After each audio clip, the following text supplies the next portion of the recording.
Yeah, it's 12:20. Let's start.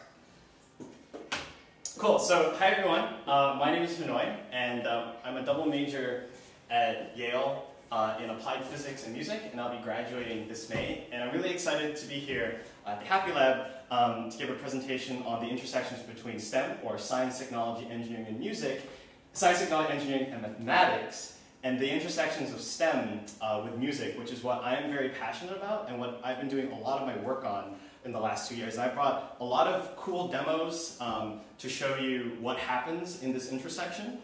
So let's get started. So when I usually say that I'm a double major in physics and music, people throw two kinds of faces at me. The first one is, whoa, that's so cool, the two subjects are totally related. And then another group of people that said, okay, those subjects are totally not related, what are you doing? And the answer that I usually give is, well, I define STEM to be not science, technology, engineering, mathematics, but I like to think of STEM as science, technology, engineering, and music. Or something I like to think of as STEM music, if that's a genre in itself. And the reason that I like to think about this is because the composer, John Cage, who's famous for his 4:33, which is just basically 4 minutes, 33 seconds of silence, he once said in an interview and before his performance of a piece called Water Walk that music is organized sound. And in this particular song, John Cage basically plays a composition where he, for example, waters some flowers in a bathtub, turns on a coffee maker, lets the steam out of a pot, with the idea that music is organized sound. And when John Cage talked about that, he sort of meant it more from a musical perspective, really challenging our notions of what music really is. And John Cage was also really into noise.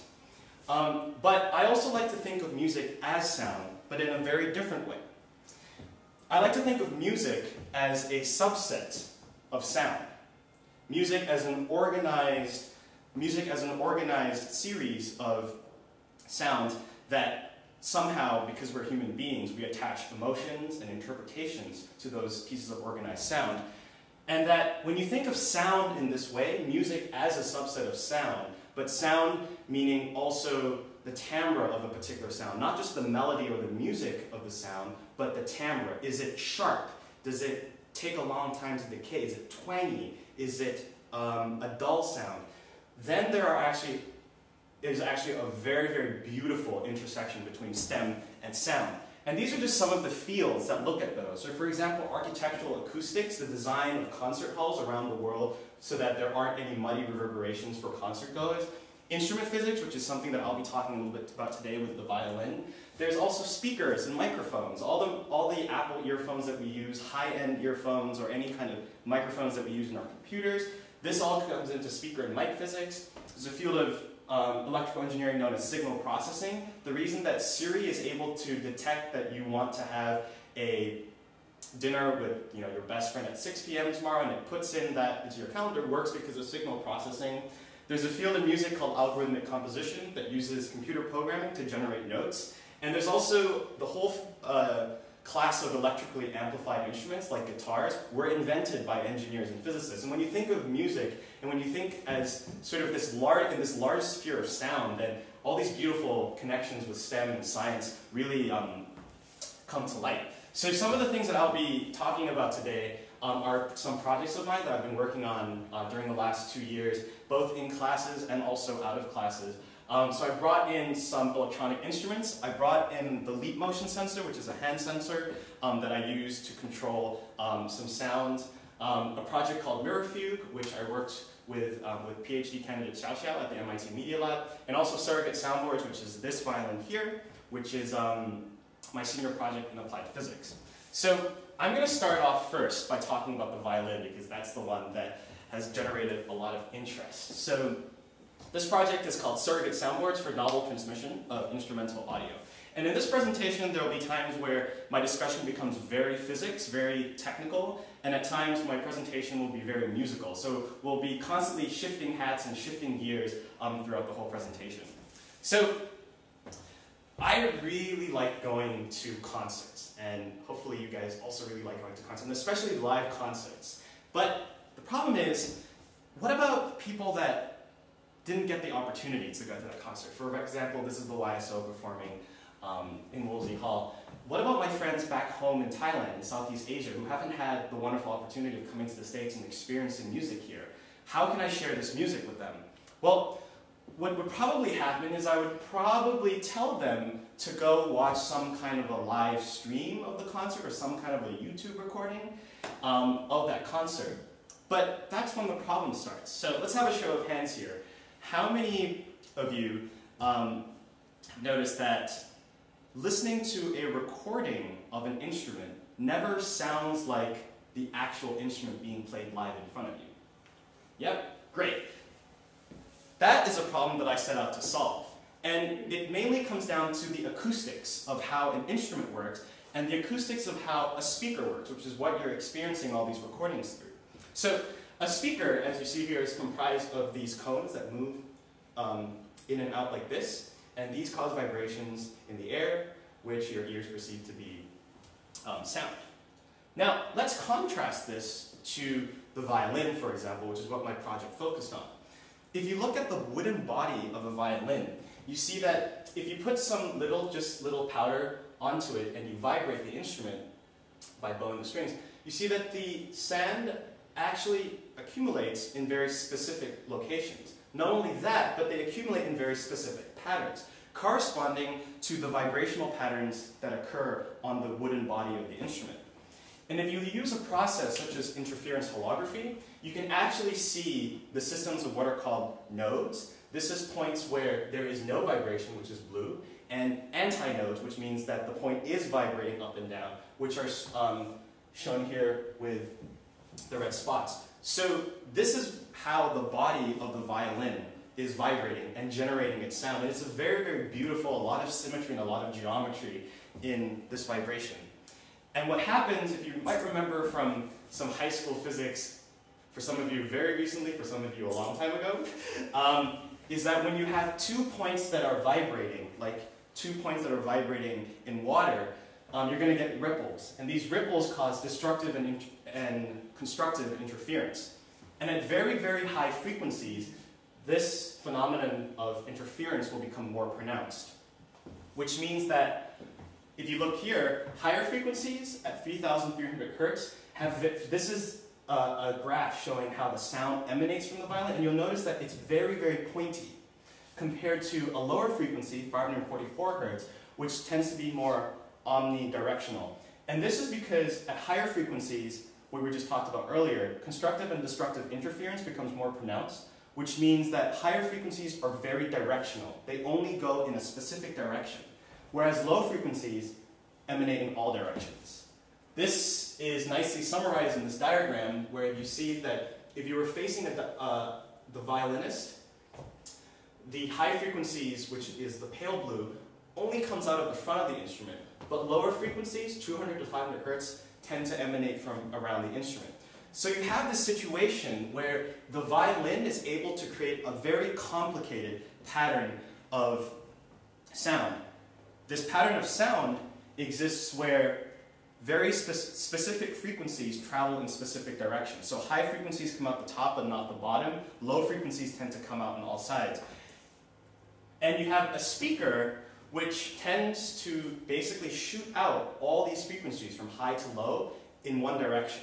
I'm simplifying a little bit here because the speaker also has its own diffraction pattern. But for the most part, a single cone that's moving inside and out like this can no way be able to capture all the complicated vibrations that's happening on the wood and be able to adequately capture this very complicated path of frequencies that the violin makes. So my idea was, well, is there a way we can preserve the acoustics of the violin but give it the same connectivity of speakers and the whole world of digital audio? And that's where my project comes in. And we're going to listen to a little musical demo of it working.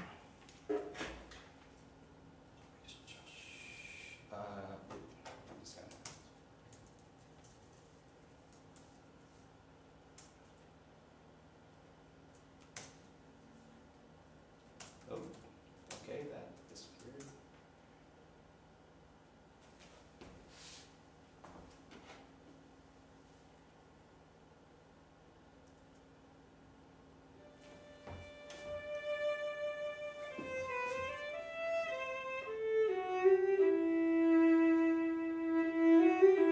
So the sound that you're hearing is coming from the violin, and it sounds pretty good, which was really exciting when I first did it. And to give you a sense of what's happening, if I just stop this, and if I remove the bridge,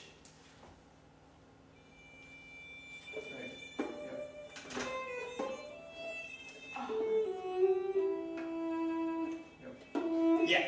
So this was the first prototype of the device, and let's go back to the presentation. Cool. All right. So that was really exciting when that happened, and I kind of ran to my advisor and I was like, "Whoa, this works!" And so let's now look at exactly what's happening and why this works, and what the next steps I'm going to take to really refine this into a product. So my idea was, well, the body of the violin, the way that a violin works, which we'll go into detail in a moment, is you have the strings, you have the bridge, and you have the body.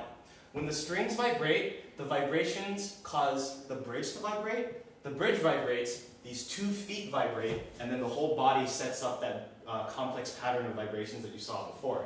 So my hypothesis was, well, the body of the violin has no idea what's causing its vibration. It just takes in a vibration and it does what it needs to do, which is kind of like jiggle around and make some sounds.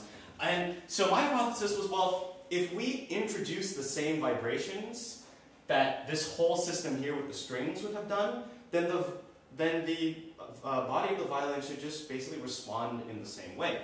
Which is exactly what I've done here, and this is just a demo that I showed you.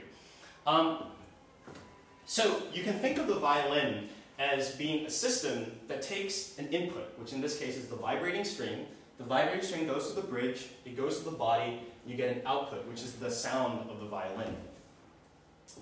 And when you look at the way that the string of a violin vibrates, this is what it looks like under a high-speed camera. And you'll notice that there is this kink. There's this triangular kink that's going backwards and forwards, which is called the Helmholtz kink, because the physicist Helmholtz was the person who first observed it. And so what you generate is what's called a sawtooth wave, and the sawtooth is basically the variation in force that the string puts onto the bridge of the instrument. This sawtooth wave is composed of very, very high frequencies. So you see here that it has 200 hertz, 400, 800, 1000, all going up there. This sawtooth wave is applied to the bridge of the instrument, and the job of the bridge is to mechanically transfer the vibrations that are happening in this plane, which, because if you're bowing like this, then the vibrations are happening like this.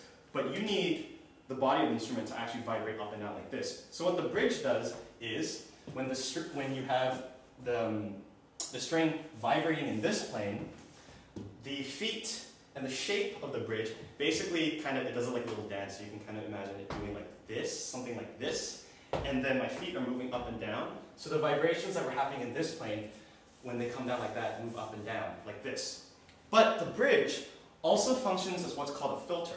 And a filter is basically a part of a system that deadens certain frequencies, maybe low frequencies, maybe high frequencies, but amplifies certain frequencies. And everything in this world has a frequency response. And in the case of the bridge of the violin, you'll notice that anything below 200 hertz, it completely stops from passing. It likes to pass things at around 500 and also at around 2.5 kilohertz. So the bridge functions as a filter. Then, after the bridge, it goes to the body of the instrument. And each of these vibrational patterns that I showed you earlier are responsible for certain peaks and certain troughs in the frequency response. So, for example, this little peak here, this particular mode is responsible for that increase in amplitude. And so, what you have here, which is summarized in this diagram, you have your input waveform, which is a sawtooth. It gets filtered by the bridge, it gets filtered by the body, and then you get the output waveform, which is the violin, which is a very, very complicated wave. But this is sort of a simplified, you can think of it as a system, you can model it as a system that has an input, a filter, and an output. So my question was, well, where can I hijack this signal path? Because I like to think of the violin sort of like as this organism that is just doing its thing. Where can I hijack it in the same way that we hijack E. coli? so that it does what it wants to, so that I get it to do what I want it to do. So my idea was, well, if I just feed in the right signal here, then all of this should stay the same, because the violin doesn't know what's causing its input. So the idea would be, I would have a live violinist. I would extract the signal from the bridge of that violinist. This is the signal before it hits the body of the instrument. I would transfer that signal to my particular surrogate instrument, and then cause my bridge to vibrate in the same way, so that when this violin body gets the vibration from the bridge, it should be responding in the exact same way as the first violinist. And yeah, and so you've seen the first prototype working in action. It sounds pretty good, and we'll, right after this we'll be talking a little bit more about what I'm doing to refine the design. To the naked ear, it sounds pretty good, but we'll see that certain things happen when you start looking at signals that are taken from the sensors. But what I imagine this violin to be able to do is, imagine if you had a concert, let's say in Japan, and you couldn't make it because you're in the United States. Well, you could take the signal from the bridge of the violinist in Japan, send that signal to the United States or anywhere else in the world, play it through these surrogate soundboard instruments, and then have it sound exactly as you would if you were watching the concert live, as opposed to listening it through speakers. So after I made the first prototype, then I started looking at, then I started taking measurements on the instrument. And so this is the signal that I extracted from a live violinist from the bridge. And it looks something like this. You'll see that it's kind of sawtoothy, but it's not exactly a straight sawtooth, because where I've taken it off the bridge, actually, I take it off right there using a commercially available sensor. And the bridge has affected the wave very slightly, but this is the signal before it hits the body of the instrument. Then, when I've transmitted it through my whole system, and I pick up the signal again on my particular instrument to see what happens, you see that the wave looks different. So this was the wave that you were just hearing before. So to the naked ear, it sounds like it does definitely sound like a violin, which is very promising. But when you start looking at the exact the vibrations that happen, then you see that there's actually a change. And I want these two vibrations on the real violin and my violin to be the same. So it's a matter of getting this wave to look like that wave. And getting to the engineering side, this is something that's called a transfer function. So what I have here is the real violin. I'm picking up the signal from that location. It's going through my system here, but my system here is not exactly a violin, because I've introduced this device here, I've introduced all the resonances here, so these will affect the wave that this will affect this particular signal here, which is why it looks different. So in electrical engineering, what you can do is you can find the function that when you apply the inverse to it, this whole system basically disappears. And you've accounted for the fact that I've introduced a new system to the violin, and the wave will come into my surrogate violin as though this part and this part never existed. And how does one do that? So this is what I've been focusing on this semester, and it's been a lot of fun. So the basic idea is, if my violin system here, because of the extra pieces of metal and these extra little, it's called an actuator that I've put on and has an aluminum block there, if for some reason it multiplies, let's say, 500 hertz by 2, then my job in the signal processing side is to half that number, so that when it comes out, it's exactly the same, and that it's as though it never went through the system. Or if, let's say, my system halves the amplitude of 1,000, then my job is to do the inverse of that and actually boost it up by 2, so that when it comes out, it's exactly the same. And that can be done in MATLAB. And cool. And so it's very obvious that if you multiply something by 2, you just need to half it to make it the same. If you multiply something by 3, you have to divide it by 3. That's very obvious, and that's easy to do. The problem comes in when, so in electrical engineering, you can represent a wave that's in the time domain into its respective harmonics and the amplitudes of those harmonics. But what's also very important is the phase of those harmonics. Because if you have the same amplitude, but different phase, your wave looks completely different. And to demonstrate this, This is some technical jargon, a unit sample response. What's important is just look at the shape of the wave in the time domain. So you have a peak at the top, and then it curves down. If we represent this in the frequency domain, the magnitude response, you'll also see that it does something like this. And this is the part that I want you guys to focus on. The phase of this particular wave looks like that. If I now take the same magnitude, but assume that the wave remains 0 across all frequencies, and then plot the wave that forms, you'll notice that the peak happens here. And it's different to this one. The shape of this one is different to that, just by altering the phase. So having the same magnitude, but different phase response can cause the wave to look different. So when we come back here, only considering the amplitude is not enough, basically. We need to consider the phase. So there's this thing called the Kramers-Kronig relationship, but does complex numbers ring a bell for anyone? No? Yes, no?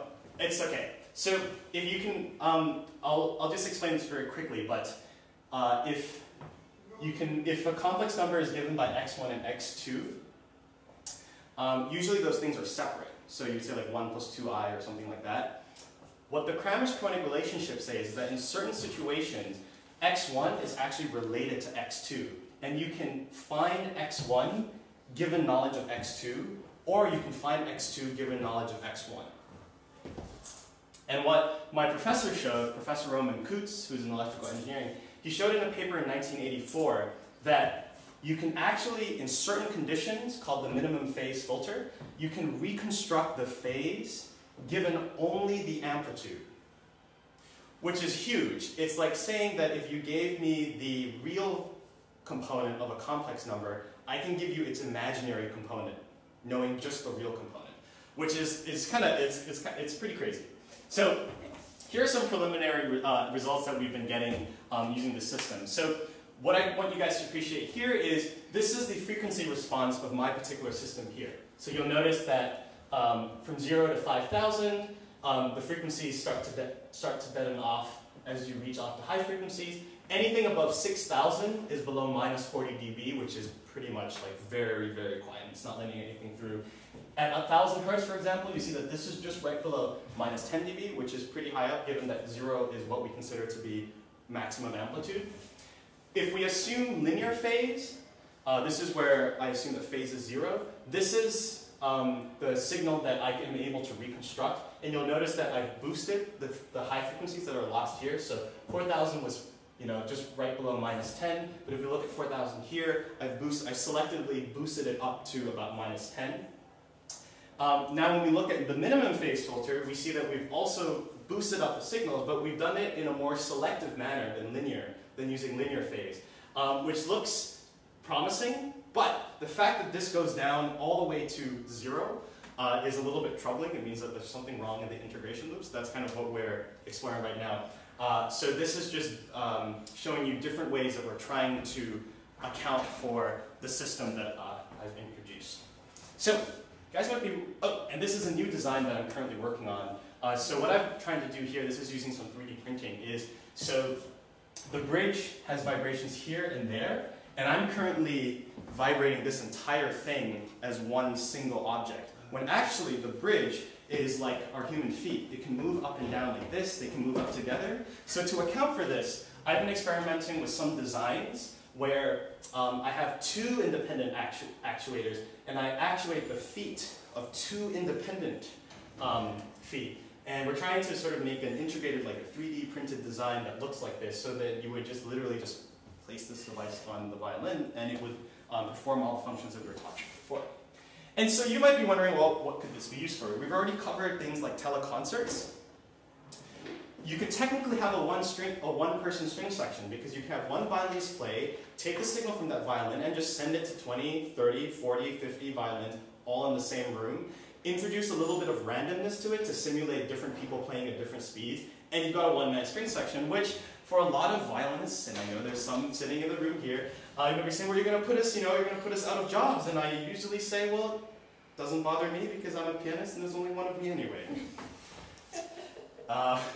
You can do audio re-recordings. So once you have the signal from the bridge of the instrument and the violinist goes home, you can just play that signal into your soundboard as many times as you want and place the microphone at all the different positions that you ever wanted to without having to pay the violinist to stay for an extra week, which is also bad for violinists, but oh well.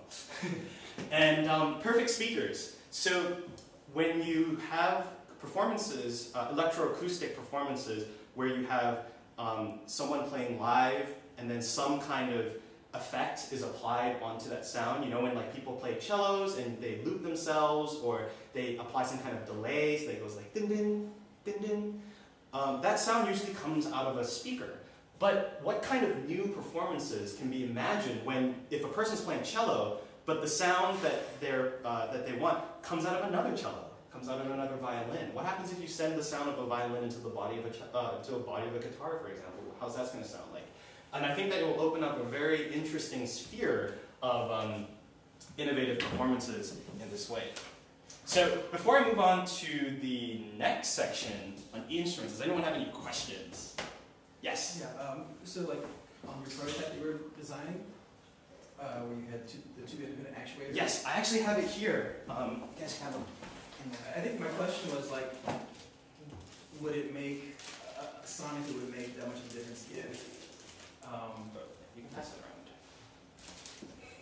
Yes? Would it make much of a difference if your sound source was being fed through the 2 feet by like a violin has 4 strings, if there were like 4 independent? Yeah, so that's a very, very good point. In an ideal world, what I would want to do is to have 4 independent actuators that sit here, right, and basically mimic exactly what the string does at that minute point there. At the top levels. But that's physically impossible, because it's impossible to get like sort of an infinitesimally small actuator that will sit at that exact location and then cause those minuscule vibrations there. And basically that doesn't, that something of that size does not exist presently. You would have to get it. Imagine, so this is one of the smallest actuators that I can currently find that are sort of available commercially that can be incorporated into some kind of commercial product, and that's one of the smallest that I can get. This, imagine trying to shrink that to the thinness of a string. Like it currently does. That kind of thing currently doesn't exist. There are other ways to introduce vibration. So this uses magnets. You can also have like piezo vibrators. But the problem with piezo vibrators is that the amount of vibration that it produces, even though it can get into really tight spaces, is actually not going to be on the same magnitude as an entire vibrating string. So the design the design iterations that we've been going through is sort of trying to get, like, where in the signal path, if we know how this works, where can we hijack it to do minimal interference, but also get it to operate the way that we want it to. Where did you print it? So this was at the Center for Engineering Innovation and Design at Yale. They have a really bulky 3D printer. My boyfriend does the 3D printed neurons. You might try Shapeways, which actually, instead of melting it and then going like this, you have to build on itself. It gives you like a block of, you can imagine like a block of powder and then uses lasers to just melt it in certain places. Oh, that's so cool. you might be able to get something that's finer. Yeah. So that has like a thinner bridge component. Yeah. Instead of a clunky foot. Yeah. So basically, the higher the density, the better this is going to be. This was printed sort of on a lower density printer, just for like design iteration, because I've been going through like many like 3D printed designs, and the CID isn't too happy if I try to waste all the material. So yes. So for this to work, you would need a very high density printer, but also. I don't really know if plastic or whatever this extrusion material is going to really be good, because this is wood. So what actually might have to happen is if I need to chop off this and then kind of stick it on there to make sure like the contact geometry is good. Cool. So next up, we're going to talk about a little bit about electronic instruments. So electronic instruments are a very interesting field that crosses a lot of engineering and a lot of music together.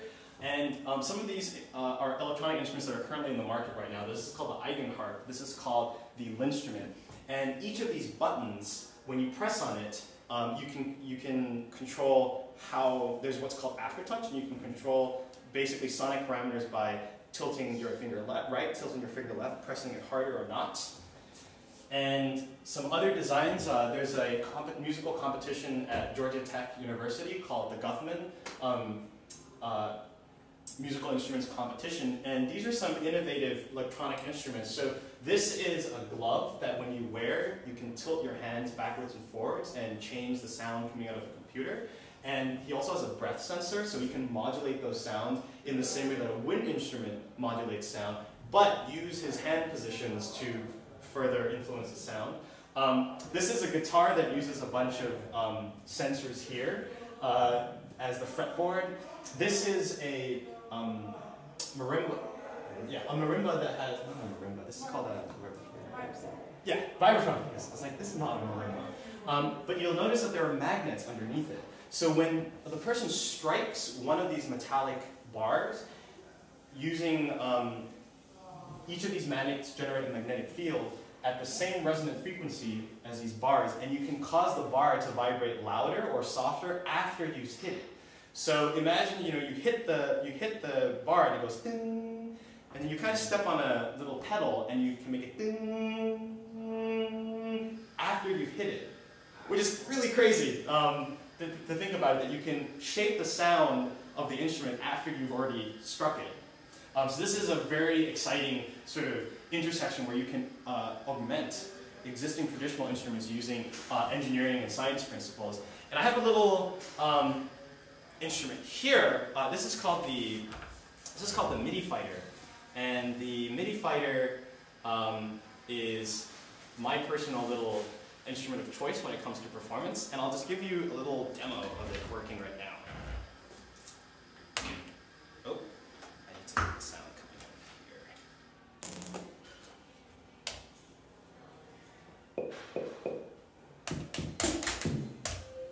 Okay, here we go.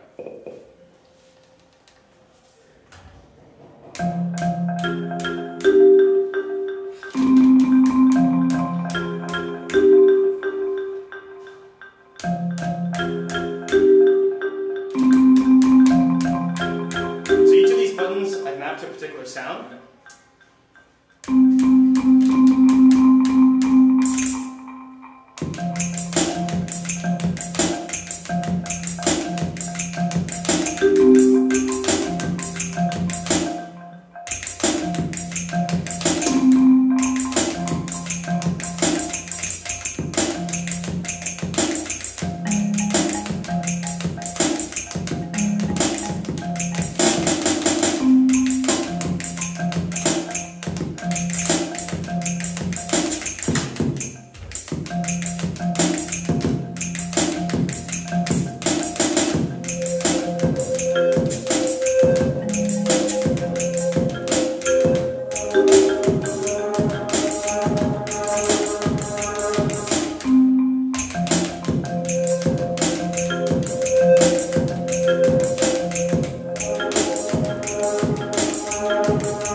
Cool. Yeah. So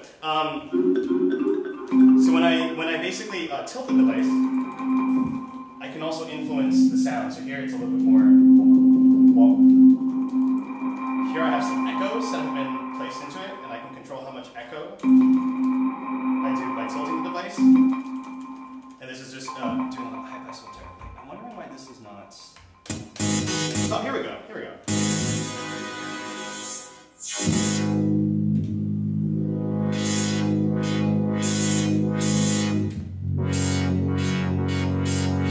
Extra degree of expressivity just by having this accelerometer, which is the same sensor that your phone uses to detect whether it's in landscape or portrait mode. But that can be used as a parameter for expression in an electronic instrument.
Cool. So that's a MIDI fighter. So hopefully, what I've shown you there is that electronic instruments can be very expressive, and using these little sensors, buttons, you'll notice that I like this particular MIDI fighter because the arcade buttons allow me to do very, very quick settings like this. And an interesting discussion that comes in with electronic instruments is a lot of people, especially now that electronic music is becoming a very big thing, it's becoming part of mainstream music culture, EDM festivals are huge in the United States right now. A lot of people and a lot of purists kind of look at electronic instruments or DJing and anything like that, and they kind of say they're just pressing buttons. And it brings in an interesting philosophical component because when you look at a guitar, for example, when someone plays a guitar, just the one that we're playing on outside, there's this model where the audience actually has a cognitive understanding of how that instrument works. So the audience knows that if the person plucks one of these strings, there's going to be a sound, and if they move their hand further up here, the sound's going to be higher. But when you're looking at an instrument like this, the audience has no idea what each of these buttons does. They have no idea what happens when I tilt it. I have to actually explain it to you guys before you sort of understand what's going on. And so all this button mashing, as it's called on the internet, has a very, very different cognitive model than when you're looking at a normal instrument. And I find that very interesting because I guess the beauty of electronic instruments is you can decouple the way that you input into the instrument, so instead of plucking it and pressing the buttons, you've decoupled that with the sound producing mechanism, which in this case is the computer. And you've decoupled that from the output of that sound, which in this case is a speaker. And so in the electronic world, you can modify each of these independently of one another. And so instead of using this as the instrument, I'm going to next use the sensor as the input, but still use the computer as a sound producing device, and still use the speaker as the output device.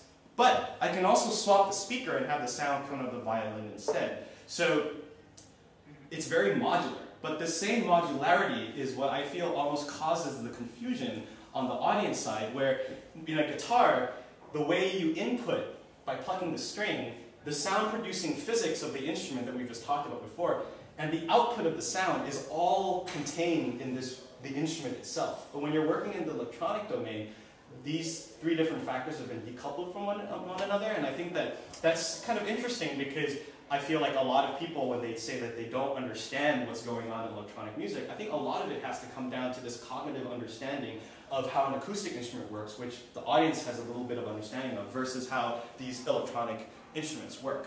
So, how much time do we have left? Oh, great, awesome. So, next project I want to talk about is we've been looking at how a device like the... Oh, before we move on, any questions on the MIDI fighter? I just think, just you were talking about decoupling. Yes. You know, the way the sound is physically generated. Yes. Especially, I think it would be really interesting to see that merge with something visual like dance. Yes. I don't know. Yeah, so that's a really good... yeah, actually it's more of a point, but it's a really good point because you'll notice that a lot of these electronic, well, acoustic music too, but a lot of these compositions that combine electronic elements with acoustic typically have some kind of visuals that are incorporated as part of it. Maybe it's a projection, maybe it's, you know, some kind of visual projection, or, for example, dance, and they have people interpret and have some kind of physical manifestation of this sound that's being generated electronically, and there's no physical manifestation of the generation of the sound that you get with an acoustic. So that's a really good point, and it does happen. People do that. It's a thing that a lot of composers choose to do. So the next thing that I'll be talking about is the leap motion. How many of you guys have heard of this sensor before? What is it called? It's called the leap motion sensor. So the leap motion sensor is a sensor that was it's a commercial USB sensor that was released in 2013, and what it allows you to do is it offers basically unprecedented hand and finger tracking, and it's not detecting for some reason, as is the case with a lot of demos.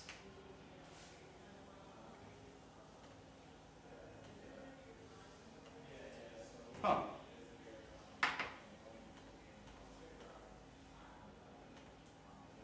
Resume tracking. There we go. Okay, here we go. Now it's working. So that's really cool. So we have each of my fingers. I twiddle each of my fingers very little. I can turn them around like this. The leap motion basically is able to detect all the degrees of freedom in my fingers. So if I press one of my fingers down like this, the leap motion will detect it. If I turn my hands around, if I clasp my hands together, the leap motion is able to detect all of that. And so when this device was released, I was really excited because the problem that I have with just using this accelerometer on this here is I can only tilt it, but I only have so many degrees of freedom. What if I could actually tap into the individual degrees of freedom that my fingers provide? And this sensor allows me to do that. So what I did was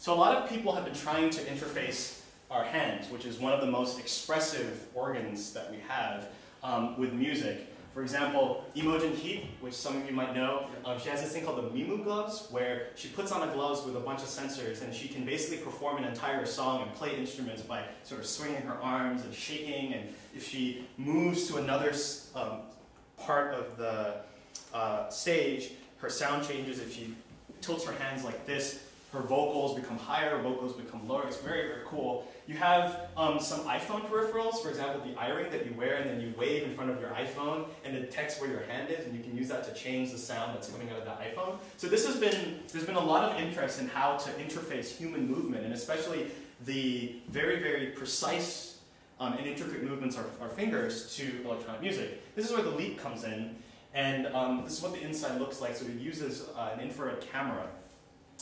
And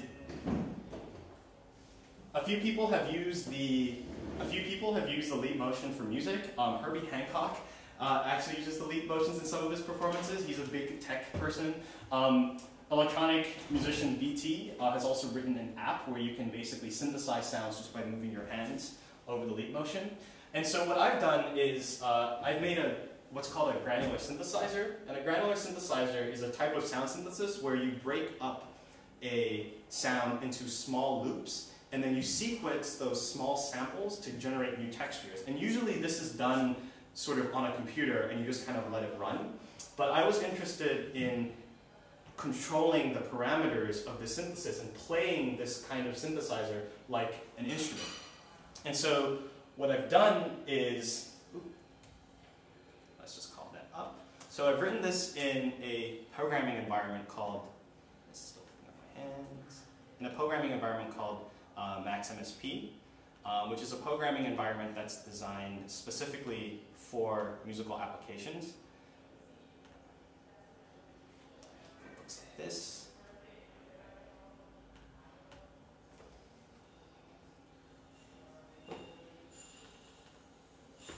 Aha.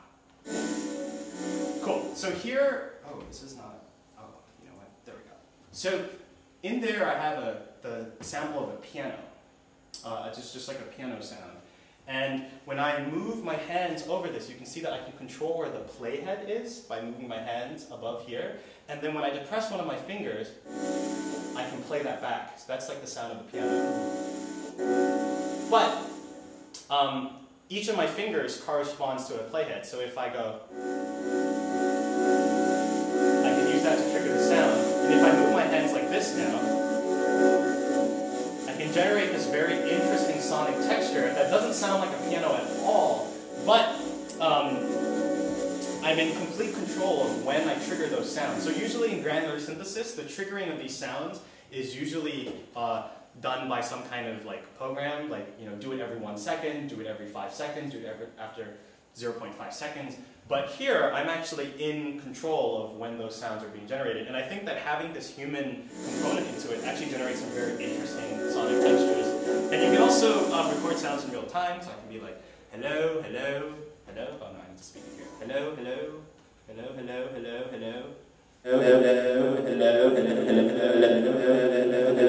hello. Yes, so you can do fun things like that. And so I wrote a composition for this. And let's just watch a quick video of that. It should be here.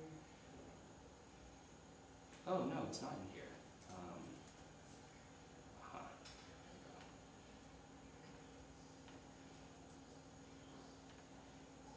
So what I've done is I've taken this synthesis technique and I wrote a song for this solo cello. So what I'm doing here is I'm recording the sound of the cello coming in real time.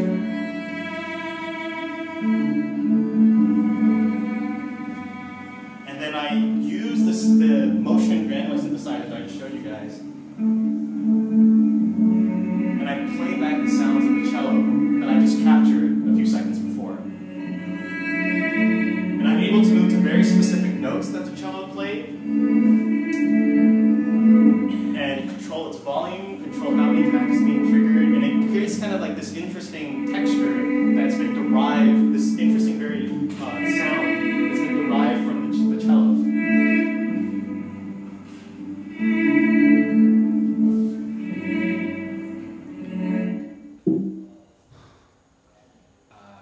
Yes, so...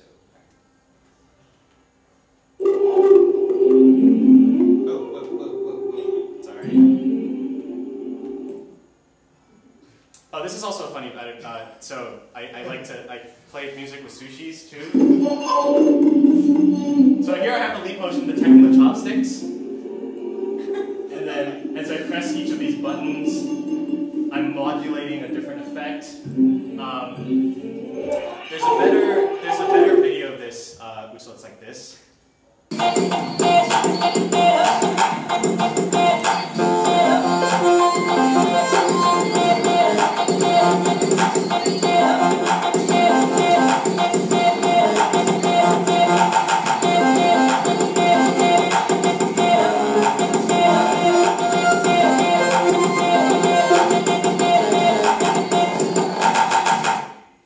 So you can do... And mothers everywhere like growing and thinking, don't play with your food! Yeah, don't play with your food. I know, I never listened to my parents when they said that.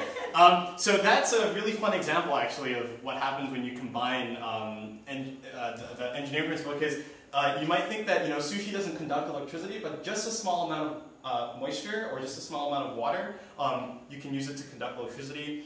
And what the board does that I use in that, it's a board that's made by the MIT Media Lab, and it filters out it's able to detect the very small change in voltage that happens when I touch one of those sushis, and then I can link that to different sounds, basically. So hopefully what this showed you is that, before we move on to that, is there are all these broad range of sensors, very accurate sensors that are out there, which can be used to provide input into a sound generating mechanism. But those methods of input, vary from having buttons, they vary from moving your hands in space, and it's the field of electronic instruments is really exciting because, as I've shown you, it's very modular and you're in control of everything. For example, I can control what happens if I move my hand up and down. I can control what happens if I depress one of my fingers, versus, there's only really one way to play the violin. There's really only one way to play the guitar. So electronic instruments open this whole new variety of ways to provide input to instruments and also to provide output for the sound. And so, kind of heading into the end of the presentation, so this is a project called Mirafube, which I got to work on with Xiaoxiao and Professor Hiroshi Ishii at the MIT Media Lab. And a lot of questions that I get when I talk about the surrogate soundboard of the violin is that, don't you lose a lot of the performance if the performer's not there? Because the sound might be the same, but a lot of music is communicated through our bodies. When a pianist plays, the way that they're arching their back over the piano, when a violinist plays, the way that their whole entire body moves with the music, their facial expressions, a lot of musical communication comes through these gestures that accompany the music. And of course, when you just have the violin sitting here, it sounds the same, but you lose a lot of that embodied gesture in music. And this is exactly what Mirafube tries to solve. So Mirafube is composed of a player piano, so the disc claviers, the pianos that are able to play themselves. And the difference is that we project a projection of the player's upper body and also their fingers onto the piano. And so when the player piano is playing, you have the upper body of the player on top, and it looks something like this. So this is pianist Donald Fox. So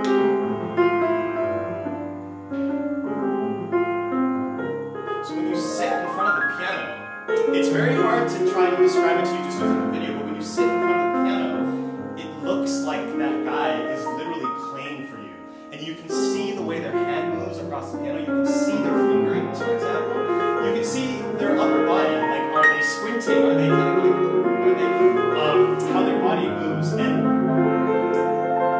when I was there, I almost freaked out because it was basically the closest you can get to the person playing for you without them actually physically being there.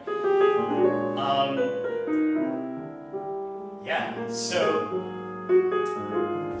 I'll just play a little bit. So now you're able to capture this dimension of gestural communication through music through this interface.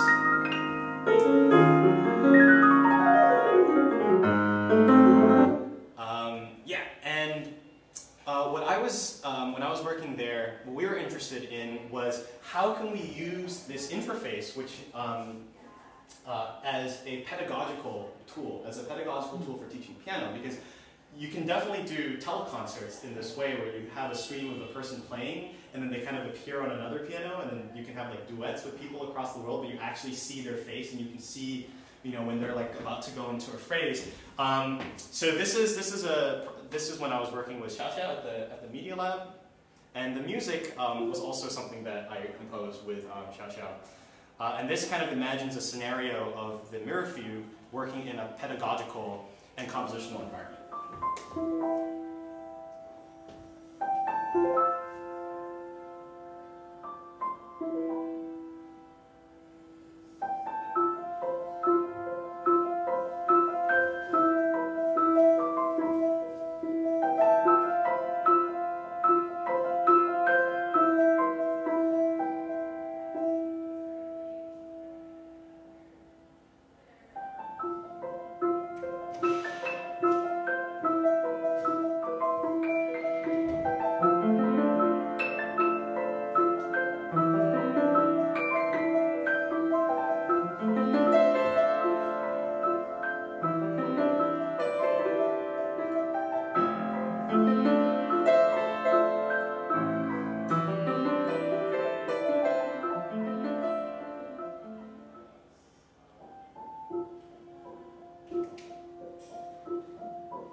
thank you. So, hopefully what that video shows, so you saw that there's a part where I'm writing a piece of music, and then the system knows that I'm writing a piece of music, and I can record these fragments into that sheet music. And then when I hand over the sheet music to someone else who's writing it on another side of the world, you put it onto Neurofugue, and then it also knows that another person, maybe a piano teacher, has recorded certain fragments or certain exercises. And then when she clicks on onto the score, it plays back these exercises that have been customized for the particular person to play and practice with. And then we come at the situation at the end where we finally kind of meet, and then we play together, and it's about sort of music, using the system to bring musicians from around the world together. So that's Neurofugue, and the last project that I'm currently working on right now, and this looks into what I'll be doing next year. So there's this really awesome guitar designed by Amit Zoran, also at the Media Lab, called the Reacoustic Guitar, where each of the guitar strings is connected to a different chamber.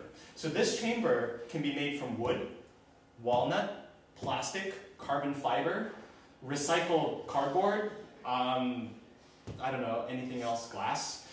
And each of the strings will basically be amplified through different soundboards. And it embodies a spirit of basically people being able to design their own instruments and being able to 3D print, being able to CNC their own bodies and being able to attach these onto the Reacoustic guitar. And so I'm currently working on something like that too for one of my mechanical engineering classes. And here are some of the designs that I've been thinking of. So when Amit Zoran conceived of this idea, it was just a prototype concept and was never put into reality. It was never put into reality because it was very complicated to make. And so what my project this semester has been looking at is actually how to realize a Reacoustic guitar that has these different sounding chambers. And so there were some designs where, like how would I disassemble the different parts? Would I disassemble it like that? Would I have these bridges that sit on these different parts of the guitar? Maybe I could spread the bridges of the guitar around. Or I could find a way of electrically picking up the signals at the bridge and then actuating them on the body of these parts, much in the same way that I actuate the body of the bridge. So this kind of combines some of the things I've been working on. And just thinking about how to put this into reality, and then so using 3D design software to come up with design, and then using things like 3D printing to print out the instrument. And I'm from Thailand. I was born and raised in Thailand. And after I graduate, I'll be taking a gap year back home in Thailand before coming back to the States for graduate school. And one of the things I'm really interested in is how can I take all these technologies that I've been talking about in this presentation, going from the stringless violin, the surrogate soundboard, the lead motion sensor, electronic instruments, ideas about the philosophy behind gestural communication through, as a big component to musical communication, and apply it to Thai traditional instruments. So these are two instruments that my grandpa owned, that I took a picture of, and this is the northern Thai guitar called the Sung, and this is the Salah. And you'll notice that this one looks a lot like the erhu, the Chinese erhu, which is also a fiddle instrument. The main difference being that it uses a coconut as its main resonating body, which is kind of cute, I think. As opposed to just... So in an erhu, I think the main cylinder is made from wood or bamboo and has snake skin at the as its front panel. Here it's just any kind of softwood and a coconut shell on the back. But the beautiful thing about it is instruments around the world, no matter if it's from East Asia, from South Asia, from Africa, from the Western world, if it's a string instrument, they mostly function on the same principle. String, bridge, body. String, bridge, body, string, bridge, body. So a lot of the things that I've been working with the violin can actually be transferred into Thai instruments. So I recently got a fellowship to basically take these ideas and realize them back home in Thailand. And I'm interested in attacking the bridge of the instrument, but actually coming up not so much in terms of physics and writing a paper on it, but actually encouraging young Thai people or people in Southeast Asia, especially the youth, to become more, to reinvigorate interest in these traditional cultures and traditional arts and our traditional music, because I feel like in the face of globalization, a lot of these musics, a lot of these arts, a lot of these fabric and weaving are easily lost, and people my age are becoming less and less interested in these art forms. So I was thinking of some kind of an interactive art installation, an interactive sound art installation, where instead of having these violins, I have the Thai instruments, but now I have these soundboards. Oops, I have these soundboards located in some kind of space like this as some sort of like a multi-surround sound system. You can imagine like 20 soundboards, for example, that are maybe spaced out in a semicircle around the room. And then you have this master instrument, this master sing, that when someone comes into the room and they pluck it, each of these surrogate soundboards respond to that player in a musical way. And that opens up a whole compositional domain, because how does that surrogate soundboard, now that I figured out the physics of how to make it actually produce a sound, what kind of music should that soundboard be playing? Should it be playing musical fragments that come from traditional Thai music that I've extracted after I've studied, when I was back in Thailand, I also studied traditional Thai music, and there are these fragments that recur over and over again in Thai traditional music. Maybe these soundboards each could play back a little fragment of Thai traditional music that is related to what note the person played, how hard they're pressing it, how long they played the fragment for, how they were holding it. I can put a little sensor onto it, like were they sitting down when they played, were they standing up, were they tilted, were they moving around? All these different parameters I can measure and kind of come up with an interactive composition that, that plays back to the user. So these are just some sketches, like do I have a surround sound system? Do I have them sort of hanging at the back of a room? Yeah, so this is a project that I'll be working on next year, which I'm really excited about. And to end the presentation, as someone who works in science and art, I'm really interested in the philosophy behind these disciplines as disciplines of inquiry to find knowledge and truth. And some of you might have heard of STEAM education, science, technology, engineering, arts, and mathematics, and the importance of sticking the arts into that kind of education. And is STEAM enough though? Because I feel like we live in a society that values scientific and mathematical truth as absolute forms of truth. And that sometimes arts, humanities, these more subjective ways of knowing are sort of kind of left off in this like peripheral. And if you make a claim, if an arts makes a claim, oh, it's subjective, it's art. And I think that's kind of problematic. And to give you a really good example, in my physics class, we learned about Einstein's theory of relativity. There's this thing called tensor notation. There's this thing called the Riemann curvature tensor, which explains the warping of space-time. But when this theory is applied to where you combine the very small and the very big together, such as black holes, where there's infinite mass in an infinitely small point in space, these theories break down. And the conclusions that you get about time and space become very, very nonsensical and paradoxical. Now, the same conclusion about time being nonsensical and paradoxical at its core is the same conclusion that I feel I get when I read this poem by T.S. Eliot called The Four Quartets from 1943. Time present and time past are both perhaps present in time future, and time future contained in time past. If all time is eternally present, all time is unredeemable. What might have been is an abstraction, remaining a perpetual possibility only in a world of speculation. And I think that this little excerpt, for me, captures the same paradoxical and confusing nature of time, just as much as the fact that when you apply the four-dimensional tensor onto time and space, you also get really nonsensical results. And this is something that Michel Foucault, a French philosopher, has theorized about in his book, Power of Knowledge, where he talks about the politics of the scientific statement. And this statement, this idea resonated with me very deeply, because as someone who bridges and is at the border between science and art, this is a very distressing, very almost worrying direction that sort of human inquiry of knowledge is going to. So I guess the question that I am still answering is STEAM education really enough? Is there something sort of under the water that's happening at a deeper level? And with that, yeah, thank you very much. You've been a very, very patient audience listening to all the different things, and I hope you've enjoyed the demos. And for more of my work, my music, and my writing, my website is right there, and I also brought some cards if you'd like to take some. Cool. Thank you very much.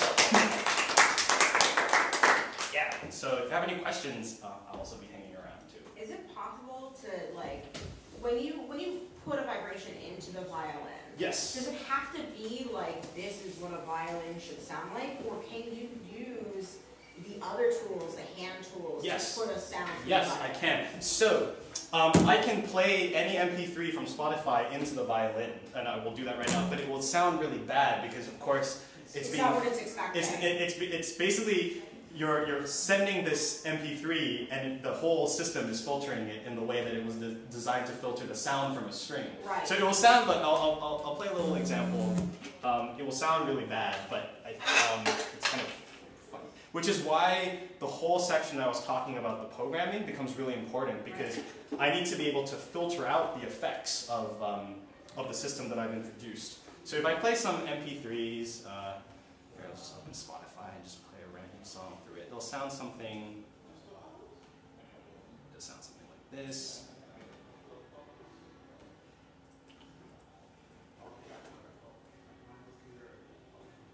Oh, hi.